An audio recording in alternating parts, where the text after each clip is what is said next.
Hello super friends. Infinity war देखने के बाद जो चीज़ सबसे ज़्यादा अजीब लगी वो थी इसकी एंडिंग। तो आज के वीडियो में मैं इसकी एंडिंग को डिटेल में एक्सप्लेन करूंगा।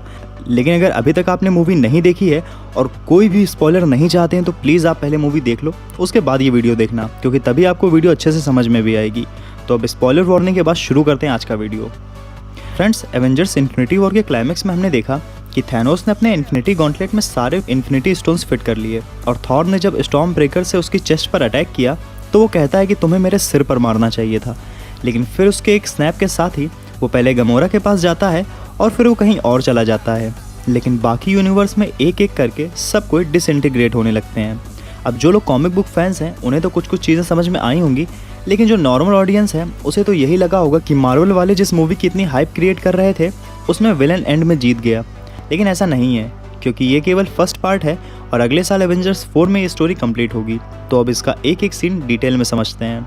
फ्रेंड्स, ये मूवी एवेंजर्स की कम और थैनोस की ज़्यादा थी, जहाँ उसके इरादे सही थे पर तरीके गलत थे।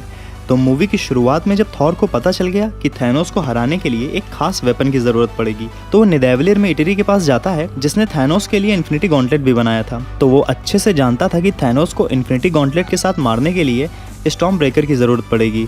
लेकिन जब थॉर स्टॉर्म ब्रेकर से थैनोस को मारता है तो वो एक गलती कर देता है कि उसके सिर के बजाय वो उसकी चेस्ट पर मारता है। अब ऐसा उसके सिर में क्या है ये तो आने वाले टाइम में पता चलेगा, लेकिन इस वजह से थैनोस को टाइम मिल गया और वो एक चुटकी बजा देता है, जिसके बाद वो गमोरा के पास पहुंच जाता है। अब इस सीन का मतलब ये है कि उसके स्नैप करते ही आधा यूनिवर्स खत्म होने लगा, जिसमें पहला थैनोस खुद था। और क्योंकि वो इन्फिनिटी स्टोन्स की वजह से मरा, इसलिए वो गमोरा के पास सोल वर्ल्ड में पहुंच गया, जहां गमोरा के साथ उसकी एक इमोशनल कन्वर्सेशन होती है, जो केवल ऑडियंस को ये शो करने के लिए थी कि थैनोस को ये सब करने में कोई खुशी नहीं हुई, लेकिन यूनिवर्स को बैलेंस करने के लिए उसे अपना सब कुछ खोना पड़ा। इस सीन के बाद वो वापस से जिंदा हो जाता है क्योंकि उसके पास सोल स्टोन था और हमें इन्फिनिटी गॉन्टलेट दिखता है, जो एक साथ 6 के 6 स्टोन्स यूज करने की वजह से डिस्ट्रॉय हो गया है।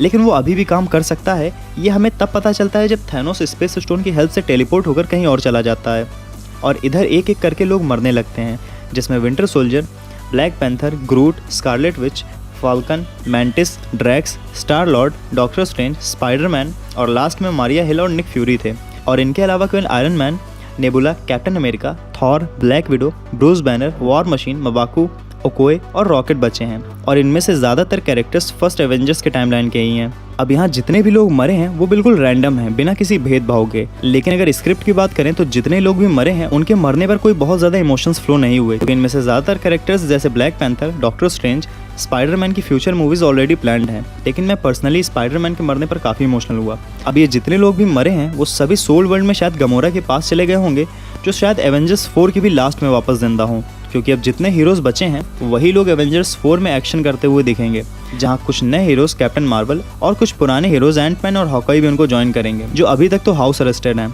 अब सबसे लास्ट सीन को डिस्कस करते हैं, जहां थैनोस एक खूबसूरत सी जगह पर सनसेट निहारता हुआ दिख रहा है। यहाँ पर उसके फेस पर एक सुकून भरी स्माइल है, जिसका मतलब अब पूरी दुनिया को भरपूर रिसोर्सेज मिलेंगे, जिससे कोई भी तकलीफ में नहीं रहेगा। यहाँ पर एक और बात गौर करने वाली है कि इस सीन में थैनोस के इन्फिनिटी गॉन्टलेट को नहीं दिखाया गया, तो हो सकता है उसने एक गॉन्टलेट किसी और डायमेंशन में छुपा दिया हो, जिससे इतनी ज़्यादा पावर्स दोबारा किसी के हाथ ना लगे, क्योंकि थैनोस का काम तो पूरा ही हो चुका है। और ये सीन एवेंजर्स 4 की टाइम ट्रेवल और क्वांटम डायमेंशन के भी कॉन्सेप्ट को जस्टिफाई करता है। और इसके अलावा अगर यहाँ पर थैनोस के कैरेक्टर को भी देखें तो कॉमिक्स के अपोजिट मूवी में थैनोस गॉड नहीं बनना चाहता है, क्योंकि इतना सब कुछ तबाह करने के बाद वो एक शांत जगह पर अकेला बैठा हुआ है। वो नहीं चाहता कि लोग उससे डर के उसकी पूजा करें। अब तक का सबसे अच्छा विलन क्राफ्ट किया मार्वल वालों ने।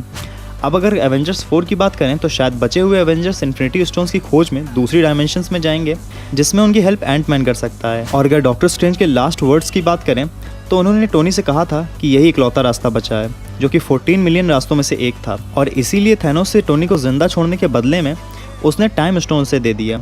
इसका मतलब टोनी स्टार्क ये सब कुछ ठीक कर सकता है, और ये डॉक्टर स्ट्रेंज ने फ्यूचर में जाकर देख लिया था। खैर, इन सब के बारे में आगे की वीडियोस में बात करेंगे, लेकिन आज की वीडियो में इतना ही। अब आपका फेवरेट सीन कौन सा था मूवी में कमेंट करें। मेरा तो थॉर का बैटलफील्ड में आना और थैनोस पर अटैक करने वाला है। अब इस वीडियो को लाइक और शेयर भी करें और सब्सक्राइब करें इस नीले बर्फीले चैनल को। हमें फॉलो करें फेसबुक पर, ट्विटर पर, इंस्टाग्राम पर और गूगल प्लस पर। तो मिलते हैं नेक्स्ट वीडियो में, तब तक आप लोग ब्लू आइसबर्ग के दूसरे वीडियोस को एंजॉय करें।